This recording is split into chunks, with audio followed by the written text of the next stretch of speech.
Hi guys, welcome back to my channel. This is Saturday continuation vlog. Saturday afternoon ಬಟ್ಟೆಗಳೆಲ್ಲ ತುಂಬ ಅಂದರೆ ತುಂಬಾ ಇತ್ತು. ಏಕೆ ಅಂತ ಅಂದರೆ ಪ್ರತಿ ಸಲ ತೊಳೆದಾಗಲೂ ಕೂಡ ಇವಾಗ ಹಬ್ಬದಲ್ಲಿ ಏನು ಯುಗಾದಿ ಹಬ್ಬ ಮಾಡಿದ್ವಿ ಅಲ್ವಾ, ಸೊ ಅವಾಗ ತಗೊಂಡಿರುವಂತಹ ಹೊಸ ಬಟ್ಟೆಗಳಾಗಿರ್ಬೋದು, ಅವತ್ತು ಯೂಸ್ ಮಾಡಿದಂತಹ ಬಟ್ಟೆಗಳಾಗಿರ್ಬೋದು ಎಲ್ಲನೂ ಕೂಡ ವಾಶ್ ಮಾಡಿ ಹಾಗೆ ಒಂದು ಕಡೆ ಇಟ್ಟಿದ್ದೆ ರೂಮಲ್ಲಿ. ಸೊ ಅದನ್ನೆಲ್ಲ ಬೀರುಗಾಗಿರ್ಬೋದು ವಾರ್ಡ್ರೋಬ್ಗಾಗಿರ್ಬೋದು ಜೋಡಿಸಿರಲಿಲ್ಲ. ಸೊ ಹಾಗಾಗಿ ಅದನ್ನೆಲ್ಲನೂ ಜೋಡಿಸ್ಕೊಂಡು ಆನಂತರ ಏನು ಫ್ರೈಡೇ ನೈಟು ತಲೆ ಸ್ನಾನ ಮಾಡಿದ್ದೆ. ಸೊ ಅದನ್ನು ಬಾಚ್ಕೊಂಡಿರಲಿಲ್ಲ ತಲೆನ. ಸೊ ಹಾಗಾಗಿ ಸೀಗೆ ಪುಡಿ ಹಾಕ್ಕೊಂಡು ತೊಳ್ಕೊಳ್ಳೋದ್ರಿಂದ ಸೀಗೆ ಪುಡಿ ಎಲ್ಲ ಹಾಗೇ ಇರುತ್ತೆ. ಸೊ ಅದನ್ನೆಲ್ಲ ಕ್ಲೀನ್ ಮಾಡಿಕೊಂಡು ತಲೆ ಬಾಚ್ಕೊಂಡು ಆದಮೇಲೆ ಬೆಡ್ಶೀಟ್ಗಳನ್ನೆಲ್ಲ ಹಬ್ಬಕ್ಕೆ ಕೂಡ ವಾಶ್ ಮಾಡಿದ್ವಿ ಅಲ್ವಾ. ಸೊ ಅದನ್ನು ಕೂಡ ನಾನು ಬಾಕ್ಸ್ಗೆ ಯಾವುದನ್ನು ಕೂಡ ಹಾಕಿರಲಿಲ್ಲ. ಹಬ್ಬ ಸೊ ಬ್ಯುಸಿ ಇದ್ದಿದ್ದರಿಂದ, ಹಬ್ಬ ಮಾಡೋದಕ್ಕಿಂತ ಮುಂಚೆನೂ ಹೆಣ್ಮಕ್ಳು ಬ್ಯುಸಿನೇ, ಹಬ್ಬ ಆದಮೇಲೂ ಕೂಡ ಎಲ್ಲನೂ ಕ್ಲೀನ್ ಮಾಡಿ ಜೋಡಿಸ್ಕೊಳ್ಳೋದು ಕೂಡ ಅದೂ ಬ್ಯುಸಿನೇ ಆಗಿರ್ತೀವಿ. ಸೊ ಹಾಗಾಗಿ ಎಲ್ಲನೂ ಕೂಡ ರೂಮ್ ಮಂಚದ ಮೇಲೇ ಹಾಕಿಬಿಟ್ಟಿದ್ದೆ. ಎಲ್ಲನೂ ಅದಾದಮೇಲೆ ಸ್ಯಾಟರ್ಡೇ ಏನಿತ್ತು ಸೊ ಅವತ್ತು ಎಲ್ಲನೂ ಕೂಡ ಕ್ಲೀನ್ ಮಾಡಿಕೊಂಡೆ. ನೆಕ್ಸ್ಟು ಮಂಚದ ಮೇಲೆ ನೋಡಿದ್ರೆ ಯಾರಾದರೂ ಬಂದುಬಿಟ್ಟು ವ್ಯಾ ಅನ್ನೋ ರೀತಿ ಇತ್ತು. ಇವಾಗ ಕ್ಲೀನ್ ಮಾಡಿದ್ರೆ ಎಷ್ಟು ಚೆನ್ನಾಗಿ ಕಾಣಿಸ್ತಿದೆ ನೋಡಿ, ನನಗೇ ತುಂಬಾ ಖುಷಿ ಆಗ್ತಿತ್ತು. ಆನಂತರ ಮಧ್ಯಾಹ್ನ ಆಗೋಗಿತ್ತಲ್ವ, ಸೊ ಆಲ್ರೆಡಿ 2 ಗಂಟೆ ಆಗೋಗ್ಬಿಟ್ಟಿತ್ತು. ತಿಂಡಿ ಕೂಡ ಲೇಟಾಗಿ ತಿಂದಿದ್ವಿ. ಸೊ ಕರ್ಬೂಜ ಕೂಡ ಇತ್ತು, ಹಬ್ಬದಲ್ಲಿ ತಂದಿದ್ದು ಕರ್ಬೂಜ.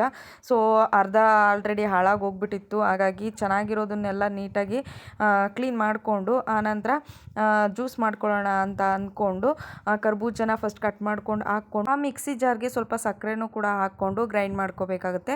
ಆನಂತರ ನಾವು ಸ್ವಲ್ಪ ಮಿಲ್ಕನ್ನು ಕೂಡ ಅದಕ್ಕೆ ಆ್ಯಡ್ ಮಾಡಬೇಕಾಗುತ್ತೆ. ನೆಕ್ಸ್ಟು ನಾವು ಅದನ್ನು ಗ್ರೈಂಡ್ ನುಣ್ಣಗಾಗೋವರೆಗೂ ಮಾಡ್ಕೊಂಡು ಆದಮೇಲೆ ಕನ್ಸಿಸ್ಟೆನ್ಸಿ ನೋಡಿಕೊಂಡು ಎಷ್ಟು ನೀರು ಬೇಕಾಗುತ್ತೆ ಅಷ್ಟನ್ನು ಮಿಕ್ಸ್ ಮಾಡಿಕೊಂಡ್ರೆ ಕರ್ಬೂಜ ಜ್ಯೂಸ್ ರೆಡಿ ಆಗುತ್ತೆ. ಸೊ ಇದಕ್ಕೆ ಮೇಲೆ ಸ್ವಲ್ಪ ಬಾದಾಮಿ ಪೌಡರ್ನ ಹಾಕ್ಕೊಳ್ಬೋದು ಅಥವಾ ಚಿಕ್ಕ ಚಿಕ್ಕದಾಗಿ ಕಟ್ ಮಾಡಿಕೊಂಡು ಹಾಕ್ಕೊಂಡ್ರೆ ಜ್ಯೂಸು ಸೂಪರಾಗಿ ರೆಡಿ ಆಗುತ್ತೆ ಅಂತಲೇ ಹೇಳ್ಬೋದು. ಸೊ ಈ ಜ್ಯೂಸನ್ನು ಮಾಡಿಕೊಂಡು ಕುಡಿದ್ವಿ. ಆನಂತರ ಮನೆಗೆ ಸ್ವಲ್ಪ ನೆಂಟರು ಬಂದುಬಿಟ್ರು ಒಂದಿಬ್ಬರು.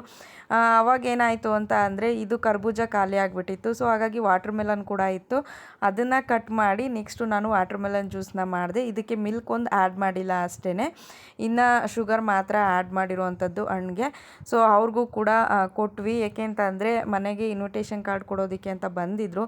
ಸಮ್ಮರ್ ಆಗಿರೋದ್ರಿಂದ ಕಾಫಿ ಟೀ ಯಾರೂ ಕೂಡ ಕುಡಿಯೋದಕ್ಕೆ ಇಷ್ಟಪಡೋದಿಲ್ಲ, ಹಾಗಾಗಿ ಜ್ಯೂಸ್ ಮಾಡ್ಕೊಂಡು ಕೊಟ್ವಿ. ನಮ್ಮ ತೋಷಿತ್ ಫ್ರೆಂಡ್ ಕೂಡ ಬಂದಿದ್ದರು, ಅವ್ರದ್ದು ಊಟ ಆಯಿತು. ಆನಂತರ ಅವ್ರು ಆಟ ಆಡ್ಕೊಳ್ತಿದ್ರು. ನಾನು ಊರಿಗೆ ಹೋಗಬೇಕಾಗಿತ್ತು ಫಂಕ್ಷನ್ ಇದ್ದಿದ್ದರಿಂದ. ಸೊ ಹಾಗಾಗಿ ಜಾಸ್ತಿ ದಿನ ಆಗಿತ್ತು ಮುಖಕ್ಕೆ ಎವರ್ ಯೂತ್ ಯೂಸ್ ಮಾಡಿ. ಸೊ ಹಾಗಾಗಿ ಅದನ್ನು ಕೂಡ ಹಾಕ್ಕೊಂಡು ಆದಮೇಲೆ ಬಟ್ಟೆಗಳನ್ನೆಲ್ಲ ತೆಗೆದಿಟ್ಟಿದ್ದೆ. ಸೊ ಹಾಗಾಗಿ ಬ್ಯಾಗು ಕೂಡ ಅದನ್ನು ಪ್ಯಾಕ್ ಮಾಡಿಕೊಂಡೆ. ನೆಕ್ಸ್ಟ್ ವ್ಲಾಗಲ್ಲಿ ಊರಿಗೇನಕ್ಕೆ ಹೋಗಿದ್ವಿ ಅಂತ ತಿಳಿಸ್ಕೊಡ್ತೀನಿ. ಸೊ ಈ ಒಂದು ವಿಡಿಯೋ ಇಷ್ಟ ಆಗಿದೆ ಅಂತ ತಿಳ್ಕೊತೀನಿ. ಇಷ್ಟ ಆಗಿದ್ದರೆ ಲೈಕ್ ಮಾಡಿ, ಕಮೆಂಟ್ ಮಾಡಿ, ಶೇರ್ ಮಾಡಿ. ಯಾರೆಲ್ಲ ಇನ್ನೂ ಕೂಡ ಸಬ್ಸ್ಕ್ರೈಬ್ ಮಾಡ್ಕೊಂಡಿಲ್ಲ ಸೊ ಪ್ಲೀಸ್ ಬೇಗ ಬೇಗ ಮಾಡ್ಕೊಳ್ಳಿ. ಏಕೆ ಅಂತ ಅಂದರೆ ನಾವು ಡೈಲಿ ವಿಡಿಯೋಗಳನ್ನು ಹಾಕ್ತಿರ್ತೀವಿ. ಸೊ ನೀವು ಫಾಲೋ ಮಾಡ್ಕೊಳ್ಳೋದಾಗಿರ್ಬೋದು, ಲೈಕ್ ಮಾಡೋದಾಗಿರ್ಬೋದು ಮಾಡೋದ್ರಿಂದ ನಮಗೆ ಒಂಥರ ಮೋಟಿವೇಶನ್ ಬಂದಂಗೆ ಆಗುತ್ತೆ. ಸೊ ಇಷ್ಟೊಂದು ಜನ ನೋಡ್ತಿದ್ದಾರೆ, ಇಷ್ಟೊಂದು ಜನ ಇಷ್ಟಪಡ್ತಿದ್ದಾರೆ, ಇಷ್ಟೊಂದು ಜನ ಲೈಕ್ ಮಾಡ್ತಿದ್ದಾರೆ ಅಂತ. ಸೊ ಹಾಗಾಗಿ thank you for watching. Follow for more. Bye bye.